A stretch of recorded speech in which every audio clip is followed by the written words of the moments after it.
Good morning. Welcome to our Construction 101 podcast. My name is Roxanne Moopenar and I'm a legal advisor at SEESA.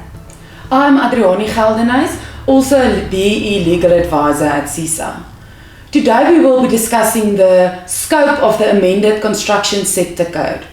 This code was only gazetted on 1 December 2017 and is thus still relatively new to most of our clients. We will further be discussing the two subcategories that fall within this sector code and point out a few important changes that our clients need to be aware of. Yes, Adriani. For example, take a company that manufactures paint. They wouldn't really understand why they fall under the construction sector. When one thinks of construction, they think of building sites, they think of engineering, they think of work primarily associated with steel, concrete, earth and rock. But it also includes materials that supply the construction industry, like paint, bricks, and a company that purely sells building materials would also fall under construction. Roxanne, it's also important to include companies that their business is to attach permanent or semi-permanent structures to a building. For example, companies that install air cons or install blinds or any kind of electrical wiring in a building or on a building site. Yes, so what I find easiest to determine if a company falls under construction is to look at what their main source of revenue is. If a company has more than 50% of its annual turnover dedicated to construction activities, then they fall under construction. It's important to note that if a company is registered with a CIDB, they don't necessarily fall under construction. We must mainly look at the activities of the business. While we're on the topic of turnover, I think we should move on to discussing the two subcategories that fall within the scope of this sector code. The first one being the construction contractors, which we have just discussed. This includes builders, civil engineers, electricians, or any suppliers of building material. The next one is the built environment professionals. This is any company that's involved in the planning, design, or costing within the built environment. This typically includes consulting engineers, architects, town planners, quantity surveyors. Yes.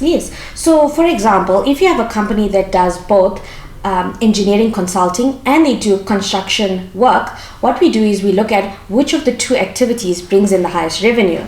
From there, we'll be able to determine if that company falls under built environment professionals or a contractor. Yes, and that is the first step when consulting with a client, because if you put the client in the incorrect subcategory, this can have a huge impact on the client's BE score. The differences between the two is firstly the turnover thresholds. This is where we determine whether that we rate them as a QSE company or a generic company.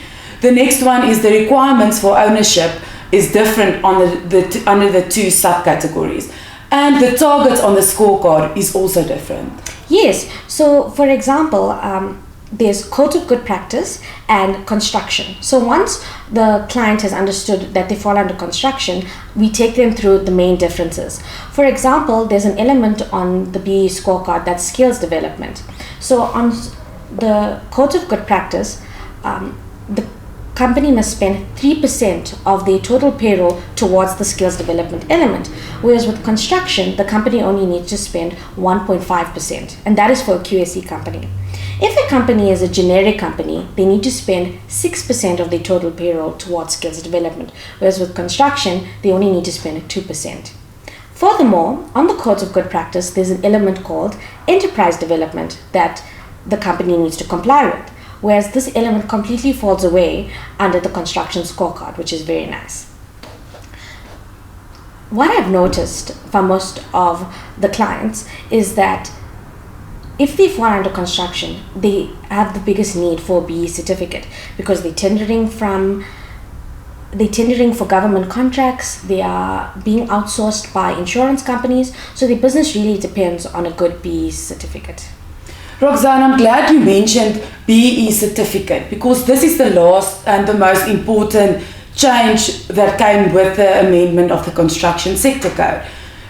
there no longer is an automatic BEE affidavit unless a client has a turnover of less than 3 million for a contractor and 1.8 million for a built environment professional.